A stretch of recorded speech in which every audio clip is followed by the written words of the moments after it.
Hi everyone, my name is Daniel, and today I'm going to be talking to you about short-term rentals and how they can be a benefit for affordable housing. The title of my presentation is Shifting the Short-Term Rental versus Affordable Housing Debate. A bit about myself. I'm a husband, father of two girls, and we are Campbell River residents, specifically in Area D of the SRD. I am a professional engineer with education in civil engineering, as well as a bachelor's degree in real estate and housing. I have a bit of education around the housing sector. We are also business owners. My wife and I own a short-term rental property management company in the Campbell River area, so we're very in tune with the short-term rental market. And also, I'm a founder and advisor of an organization called the Future Living Lab. It's based out of the University of Toronto, and our focus is on developing affordable housing solutions for the future. And that's what I hope to present to you here today. How can we use short-term rentals as a solution for affordable housing? By shifting the debate, I really want to present one main question to you. How could preserving our short-term rentals better address our current and future housing needs than converting them all back to traditional housing and rental stock? More specifically, are there strategic approaches we can adopt to ensure short-term rentals contribute positively to both our tourism industry and our community's housing stability?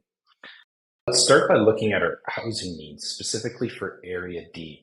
I'm going to be focusing in Area D predominantly for time, also because that's where we reside, but I'm more than happy to provide another presentation for Quadra Island as well as Campbell River with a similar analysis, and I hope to do that in the future for their respective councils. So looking at Area D, there's a clear interest and need for housing for seniors. Seniors seem to be the largest demographic and also the quickest growing demographic in the area, also for vulnerable populations. So we're looking for purpose-built housing that can include home care, supportive or semi-supportive housing options.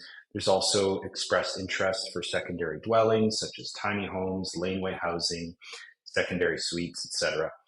Now, in terms of those who are in a core housing need, probably the largest market is within the rental market. About 18% of households in Area D rent, so not the majority, but 41% of those who do rent are in a core housing need, compared to only 9% of homeowners. So within that cohort, the biggest issue seems to be around affordability for single parents and singles, which may include single seniors or widowed seniors looking to downsize. If you look at the chart below, you can see affordability by far is the largest issue among those two demographics. Ask ourselves, what type of housing would address the needs of that demographic the most? Off the top of my head, I would think smaller, affordable, purpose-built housing for the ownership and rental markets. By smaller, I mean 1 to 2 bedrooms, one story. Affordable would be under 1,400 based on the medium income for renters in SRD. And purpose-built being affordable housing for the rental ownership markets, possibly assisted living options as well. So some of the building typologies that would match these needs would be row houses, patio homes, tiny homes. Apartment buildings, I don't know that meets our community plan, but I figured I'd add it in there as well as laneway homes. So what would not be considered an option for meeting the affordable housing need that we've identified in this report? Large single detached luxury homes on premium real estate, I would probably not consider to be housing stock that's in critical need right now, nor would be rural cottages. So let's take a look at the short-term rental market. We performed an analysis using data that's available to us as professional managers, and we were able to gather a lot of information about the short-term rental housing market. So we've got 49 total listings in Area D. However, out of that 49, only 23 of them are full-time active short-term rental properties. That means we've removed all duplicate listings, and we've filtered for properties that are only active for more than half a year. We've also removed RV listings or bed and breakfast listings, or listings just for like a room in somebody's house. So of these 23 properties, 13 of them are full-time active STRs that are likely on someone's primary residence. So these properties wouldn't be affected by the new legislation or opting in. 10 of these 23 properties would be considered commercial short-term rental properties.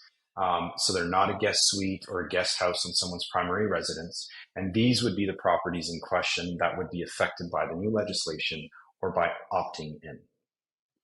So of these 10 full-time commercial properties, a majority of them, 7 out of 10, don't actually meet the criteria we identified for what's needed in terms of affordable housing in the SRD. These are oceanfront luxury homes that are large with 4+ bedrooms. So they meet one or more of that criteria. Opting in would actually only contribute 3 of these 10 properties back to the housing stock that actually meet that criteria. So that's 3 properties out of the total 49 listings in the area. Who owns these short-term rentals? So 8 out of 10 are owned by hosts with only 1 listing. 1 out of 10 was owned by a host with more than 1 listing. And then 1 out of 10 is owned by, well, we're not sure because it's managed by someone other than the homeowner. Of these 10 hosts, 5 of them had completed their profiles and stated where they reside. And of these 5 profiles, 5 out of 5 reside in Campbell River area. So this is meant to kind of dispel some of the myths that short-term rental owners are foreign rich investors who don't care about their local communities. On the contrary, the majority of them here only own 1 listing and they're all local to the area. So what exactly is the impact of these commercial short-term rentals on the price of rental housing? So pulling this directly from the housing needs report for the SRD area D, it states, a study in Boston found that every 12 Airbnb listings resulted in a 0.4% increase to market rents. Based on this, it's likely cause only minor impacts to housing affordability as they tend to be spatially dispersed and generally low in total number.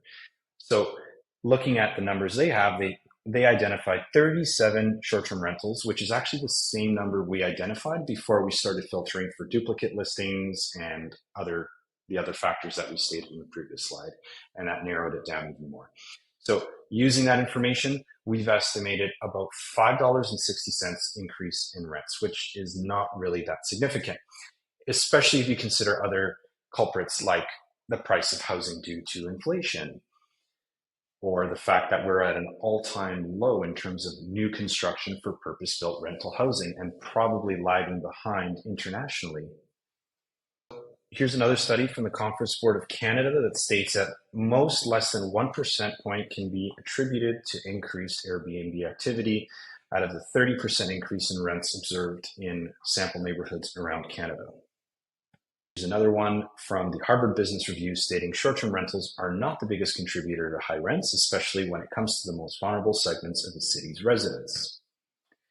So what's the impact of these commercial STRs on local accommodations in the tourism market? So they comprise about 20% of all the listings in Area D, but they brought in about 60% of all the short-term rental revenue, potentially MRDT tax revenue, which could have amounted to about $24,700 in 2023, which, by the way, platforms like Airbnb and VRBO do collect already, even though the local area doesn't take advantage of that MRDT tax that's being collected. So 100 guests accommodated in 2023 in just those 10 units, which brought in about 1.25 to 1.5 million in tourism dollars to the Campbell River area, based on the average amount that a tourist spends in their visit to Vancouver Island. So can we use some of the revenue generated through taxes and business licensing to help affordable housing? Well, that's exactly what Victoria was doing. They had a VHRF, Victoria Housing Reserve Fund, that was mostly funded through their Municipal Regional Destination Tax, MRDT. They were able to fund 88 affordable homes at a cost of about $6,500 per home in 2022. Using estimates for 2024, they could have raised $2.8 million in fees from licensing as well as MRDT, just their 637 odd legal non-conforming short-term rental units. using the same numbers that they used from 2022, that could pay for 427 new affordable homes per year. So using this and moving forward, can we create a regulatory framework that supports the tourism industry while also balancing housing needs and the integrity of local communities? I think the answer is yes. Here are some solutions that I think could work. A simple licensing system, so streamlined with reasonable fees, zoning amendments that makes STRs legal in specific areas, supporting affordable housing development using the MRDT and business license revenue like Victoria did, getting the community involved, and self-regulation through STR homeowner associations, which we would be happy to facilitate on. And also prioritizing safety and community standards by establishing guidelines with penalties if you're not followed, but also rewards if you're in compliance year after year. And the ability to be flexible and review and adapt after a certain period of time. So in conclusion, today we've identified the housing needs that are specific for Area D. We've established that converting the short-term rentals to regular housing would not actually contribute to that housing need. We've also established that the short-term rental hosts for commercial STRs in the area are not rich foreign investors, but local residents with predominantly one listings. We've also discussed that the impact on rental pricing that STRs have, and that they're not that significant as some of you may have thought. We've also discussed how commercial STRs in the area, while there are only 10 of them and they account for 20% of the listings, they bring in a bulk of the tourism travelers that come into the area and approximately $1.5 million to the local economy. So we think that STRs can significantly contribute to the funding of affordable housing like we've seen in Victoria. And today we're asking that Council considers implementing a regulatory framework that is supportive of short-term rentals, the local tourism industry, and also balances the needs of housing and the community. Thank you very much.